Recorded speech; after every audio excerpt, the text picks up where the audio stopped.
j'aimerais vous répondre directement pour ne pas oublier.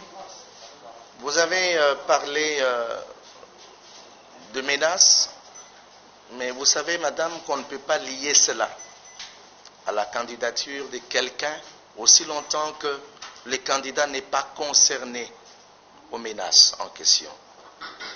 On vous dit par exemple que le candidat qui vient déposer son PV, il y a eu quelques personnes qui ont menacé les décideurs au sujet du candidat en question.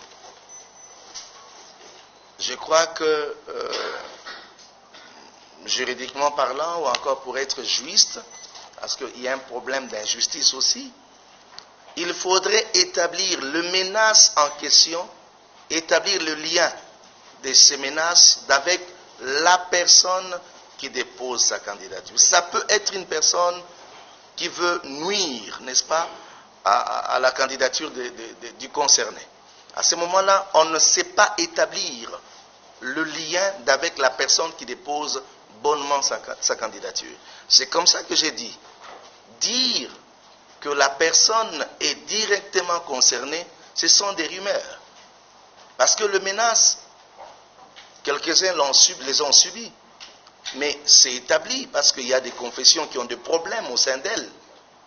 Mais établir cela et lier cela à la candidature de quelqu'un, c'est là où on a dit que c'était pas correct, c'était pas juste, en fait. C'est ça, madame. Allez-y. Pourquoi vous avez refusé la proposition de l'USCC? Toi, tu cites les noms. Ah, tu es mieux informé alors. J'ai relaté.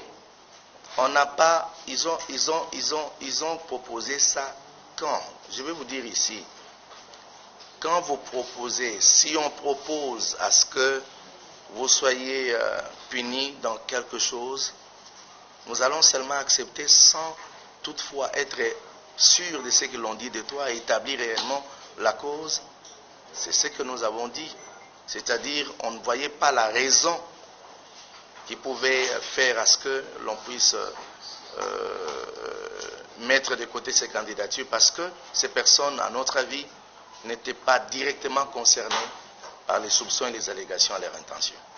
Ce serait la justice pour nous, nous sommes des hommes de Dieu.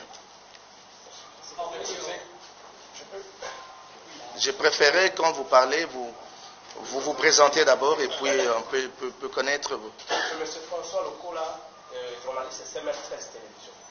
Je voudrais vous demander, est-ce qu'aujourd'hui, si on vous demande de répondre les discussions ensemble avec les deux confessions religieuses qui ne sont plus là, allez-vous répondre les discussions pour trouver un consensus?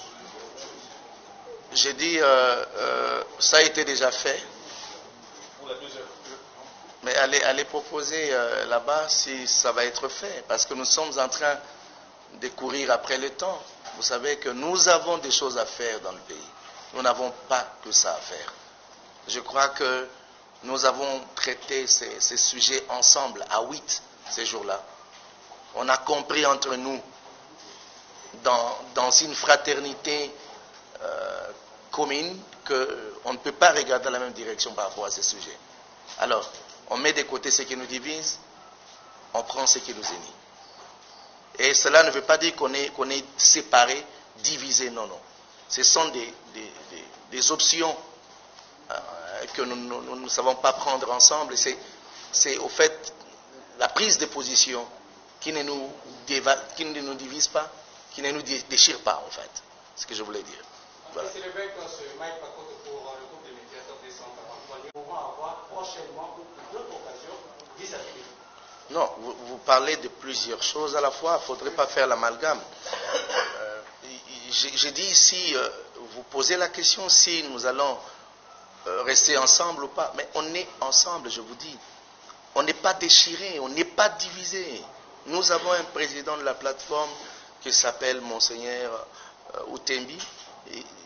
Il est notre président et nous avons un vice-président qui s'appelle Monseigneur Bokundoa.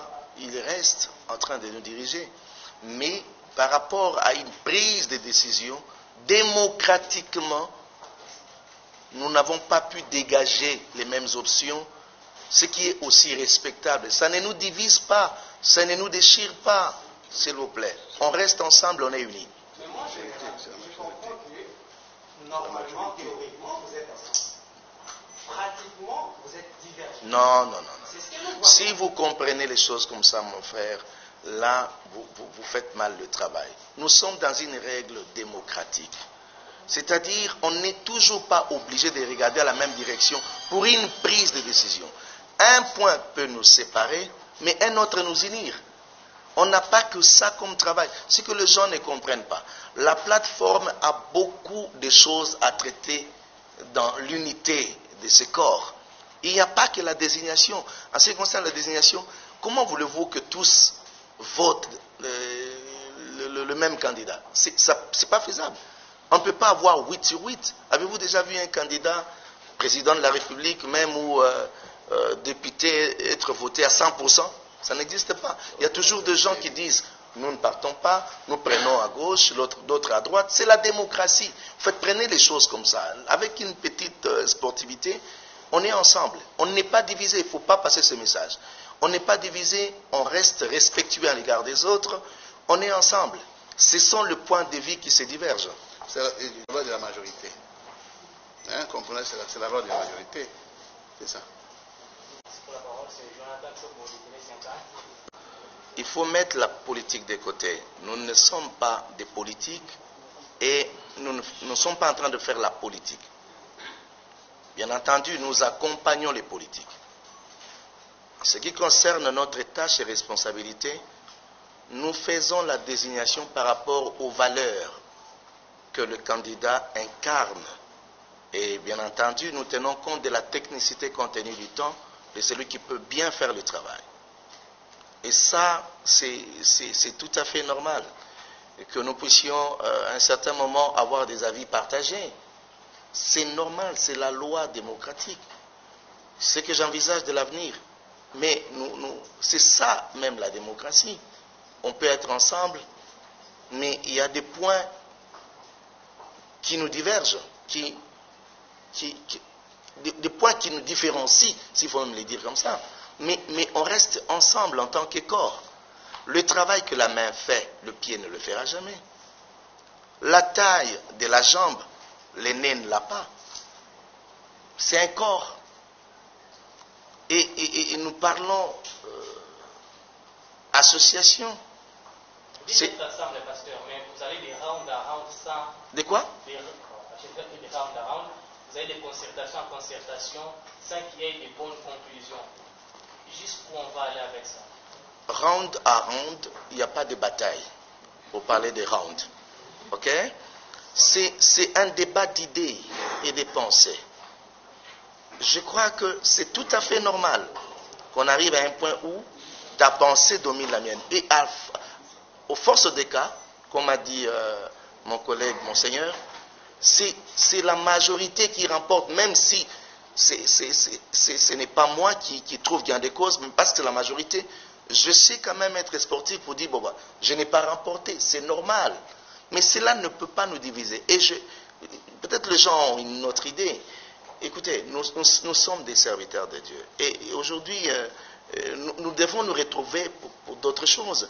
On n'a pas que la désignation à faire comme travail. Parce que les gens pensent que la plateforme n'a pour travail que la désignation des membres de la CENI. Non, nous avons mieux à faire que ça. Et vous comprenez que l'information référencée c'est pas... Je dis des éminences que nous sommes ensemble. Sur ce point, il y a une divergence. Mais les divergences qui ne nous divisent pas. Nous sommes toujours ensemble. La preuve en est que le rapport est là et tout le monde a décidé. Donc chacun a son point de vue responsable. Alors il ne faut pas amener les gens et dire ce que vous voulez qu'ils disent. Non, on est responsable et chacun a un point de vue et nous devons respecter chacun à l'autre son point de vue. Est-ce qu'on peut ramasser 3 questions? Ça reste le candidat qu'on a choisi. Enfin, qu'est-ce qui a motivé